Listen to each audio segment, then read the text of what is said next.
Welcome to Not Another Greek History Podcast, the podcast that aims to be exactly what it says. I'm your host, Onúfiros Dovletis, and together we'll discover the not-so-frequently told stories of Greece's history that will change the way you view things forever. Being occupied by the Turks until the early 19th century, Greece will not be very accessible to Western Europeans. That's why those who love antiquity will get in some touch with antiquity through the much more accessible Italy, and therefore with the Romans. So indirectly with antiquity, not directly. The Romans, of course, are ancient. They're the last ancient people practically that anyone would know. But what they made was mainly copies of Greek statues. They were not really, we don't know so many original Roman sculptures that are so famous or considered to be something really significant. The Western Europeans will gain direct access actually, to Greek antiquities mainly in the 1800s, when a lot of those artifacts will be removed from their sites in Greece, which back then we said is still occupied by the Ottoman Empire. So this is mainly the first time that they will see actual Greek classical antiquities, and that will have a tremendous effect on the Western Europeans. So let's see how this even happened. In 1800, the Parthenon is used as a mosque, we already said, but it is in ruins after the Italians blew it up during a battle against the Turks in 1687. This explosion was exactly what made it very easy for the British to come and take whatever they wanted. Specifically, that was Thomas Bruce, the 7th Earl of Elgin, or just simply Lord Elgin, as we call him. He was the British ambassador in the Ottoman Empire, and we said Greece was still part of that back then. From 1801 to 1812, for over a decade, Elgin removed about half the surviving Parthenon sculptures, as well as sculptures from the Erechtheion, another temple on the fortress of the Acropolis, the temple of Nike, which is at the gate of the fortress, and also from the gate itself, which is called Propylea. The person that supervised the whole thing was a painter that was called Giovanni Luzieri. You guessed right if you thought about that. He was Italian.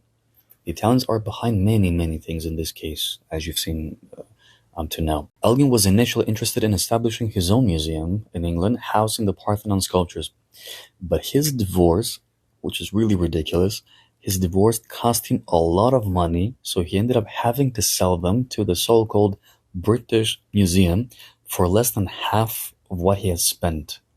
They were sold on the condition that they be kept together and named the Elgin marbles. That is unheard of. The person who took them from Greece wanted them to be named after himself. So I would say after the name British Museum, another hilarious joke from England is the name Elgin marbles. He obviously never sculpted them. But anyway. Another lord who really reacted, though, already back then by writing poems against Elgin was Lord Byron. So keep in mind, not every British person back then was all about looting and so on. One of his ships even sank in Greece. I'm talking about Elgin's ships.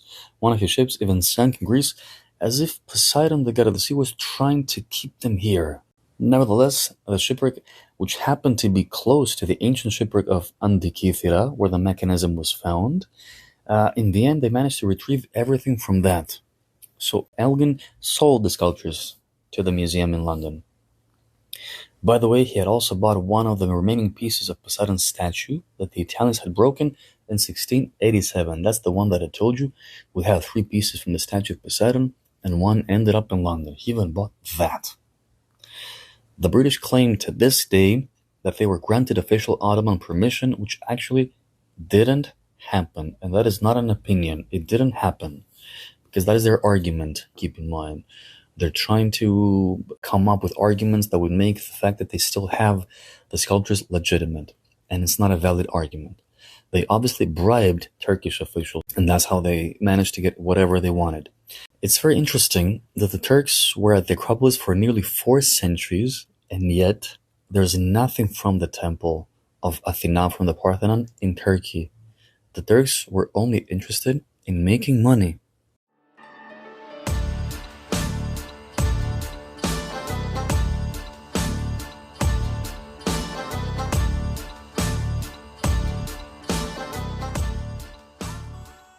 Almost at the same time, around 1820, which means when the Greeks are revolted against the Turks, and I also made, by the way, an episode about the Greek Revolution against the Turks, which you should listen to. In Western Europe and the United States, they're building things influenced from ancient Greece. For example, in London, they build the St. Pancras Church and the Athenaeum Club, which have elements mainly from the Acropolis of Athens. In Munich, in Germany, they build the Sculptures Museum, and they called it Glyptothek, which is the name that comes from Greek. The first part of the word Glyptothek, glypt, which we use also in words like hieroglyphics, is the word sculpture in Greek. That one in Munich still houses antiquities from a nearby island called Aegina, which we will get to right after this part. In Philadelphia, in the United States, the second bank of the United States, of course, reminds you of ancient Greece. And it's not just the only building. There were many in the United States. Within the next decades, in Nashville, they're making a full-scale replica, as I told you, of the original Parthenon. And in Washington, the Lincoln Memorial is modeled after the Parthenon again in the 1900s. So centuries later, the Americans are still using this architecture because the Americans especially want to make a connection. I always say this to tourists. They want to make a connection with the original ancient Athenian democracy. So now we're getting to the island of Aegina. I told you Munich has some antiquities from the island of Aegina, which was the first capital of Greece, by the way, in the 1800s.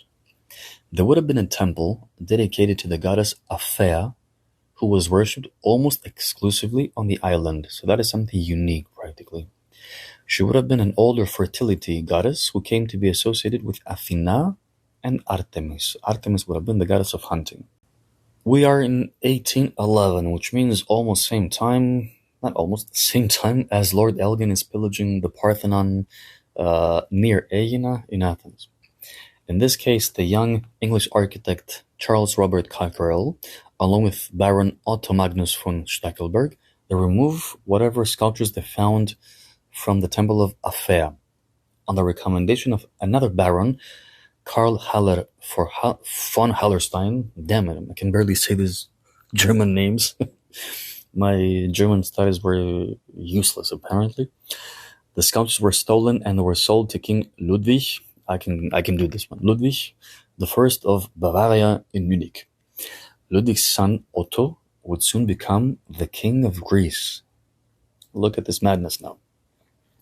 And the ultimate irony is that proper excavations at the site would be done later by the German Archaeological School of Athens.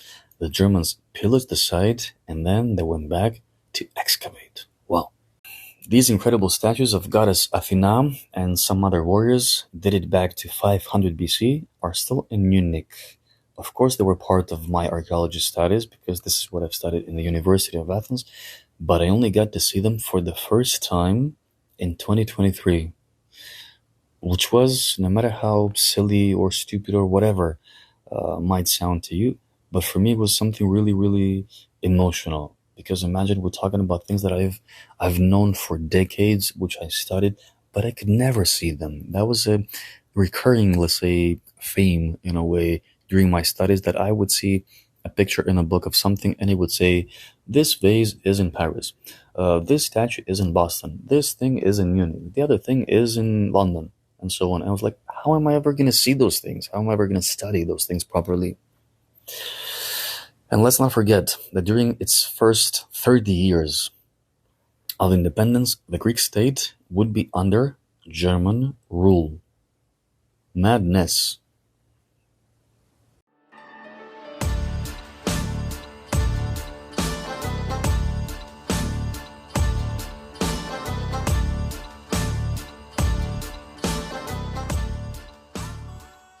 Now we're going to a different temple on a mountain in southern Greece. That would be a 5th century BC temple dedicated to Apollo. So again, we see something about Apollo. That would be a 3-hour drive from Athens. The temple is called Epicurius Apollo. Epicurius. Apollo was actually the first god of medicine in Greece before the cult of Asclepios was introduced. And the word Epicurios means helper. So it refers to the help that the god provided probably to the Athenians during some plague in Athens in the 5th century BC. The architect is even considered to be Iktinos, the very architect who designed the Parthenon in Athens. The temple featured a Corinthian capital, which was the earliest example of that order found to date, and would have been inside the building. It was not a Corinthian temple. There was only one Corinthian capital, one Corinthian column inside the building. In modern times, it's mentioned for the first time that we know in 1765 by a French traveler, and then, of course, in 1811, Coquerel with his friends again, the same person that we heard about who went to Aegina, the island. He also goes to the temple of Epicurius Apollo, but then the local people try to stop them. And of course, the British resort to the Turks. So they get permission from some Albanian ruler, actually, who of course worked for the Turks. Keep in mind, the Albanians back then and the Greeks were occupied by the Turks, but the ones working for the Turks mainly are the Albanians. And they managed to become really important rulers. Imagine one of them, that's a big parenthesis now, even becomes the grand ruler or whatever, like the king of Egypt itself in the 1800s, and in the end, even fights against the Ottoman Empire itself. So in this case, the British agree with the local ruler who works for the Turks, as I told you, that they would get half. Each of them would get half or whatever they found. And that's why he provides them with whatever they needed, which would have been, of course, places for them to stay, food, people to work for them, money, and so on.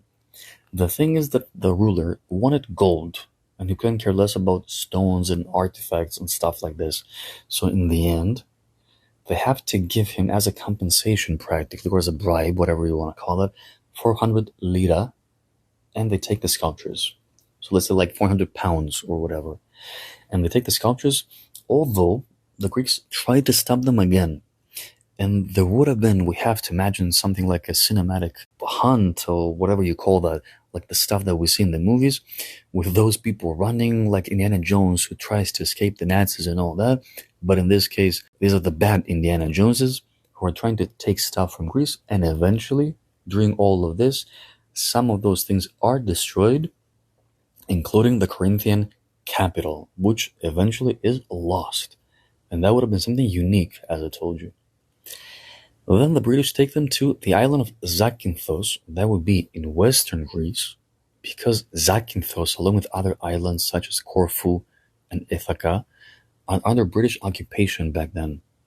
And that's how eventually they're sold to the British Museum.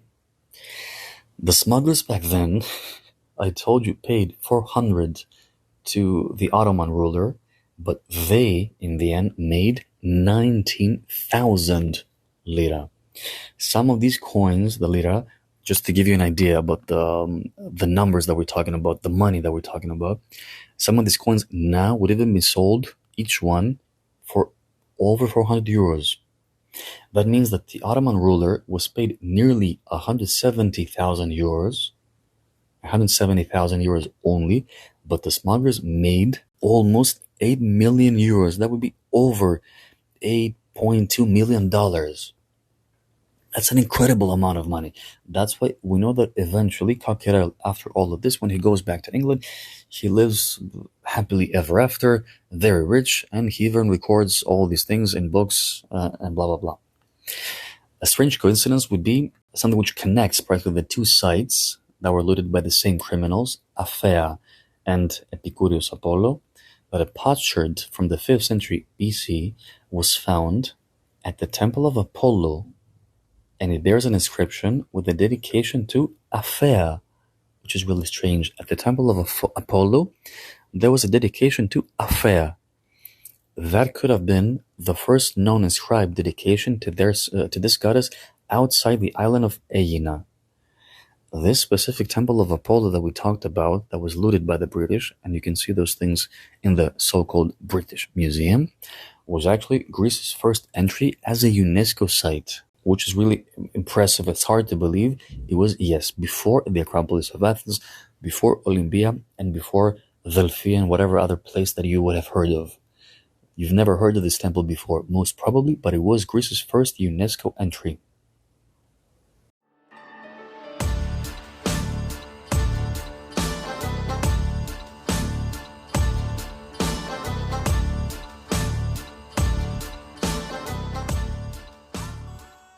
Again, we're staying in the same period, 1820 now, and we're going to an island in the Cyclades complex, the Cyclades, which means places such as Santorini, Naxos, Paros, Mykonos, Delos, and in this case, Milos. As you can see, some of the names might even sound similar to you, like Delos, Milos, and all that. So in 1820, on the island of Milos, which is a really beautiful volcanic island that you should visit absolutely when you come to Greece, it has some unbelievable beaches that are out of this world. A local farmer finds a statue of the incredible, beautiful goddess Aphrodite, the goddess of love and beauty. But on the island, there would have been French people who had permission from the Turks to do some excavations or some digging, whatever that was supposed to be. When they found the statue, in the end, the Sultan of the Ottoman Empire gave the French permission to take the statue of Aphrodite. But in the end, there was a battle between the French, the Greeks, and the Turks over who would take the statue.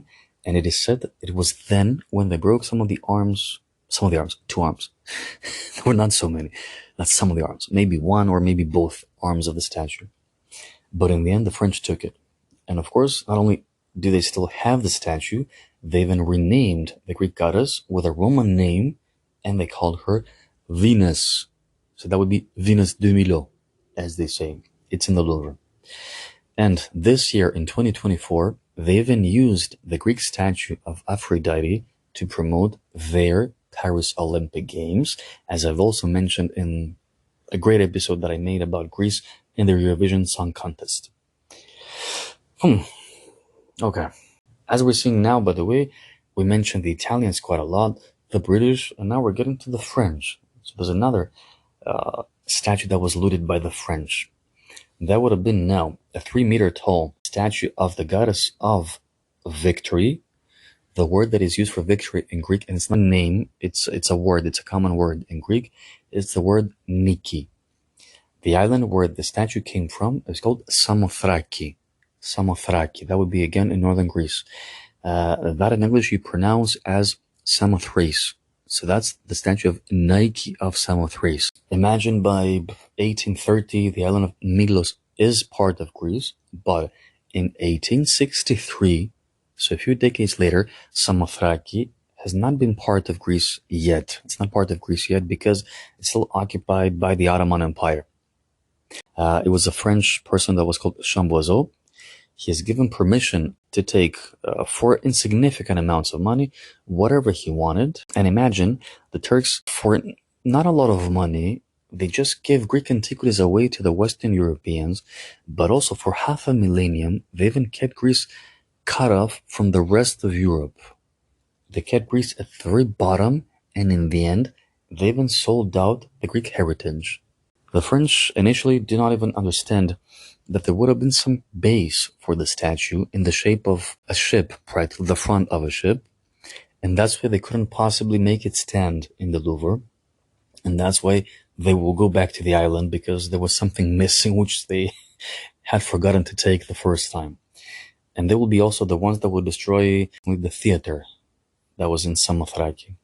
Samothrace eventually became part of Greece in 1912, which is, of course, the time of World War I.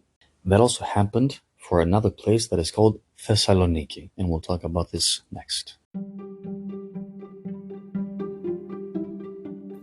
Thank you all for joining me on this amazing journey through history. If you enjoyed today's episode, don't forget to subscribe, rate, and leave a review, and please share. Until next time, this is Onofrios Dovletis signing off from Not Another Greek History Podcast.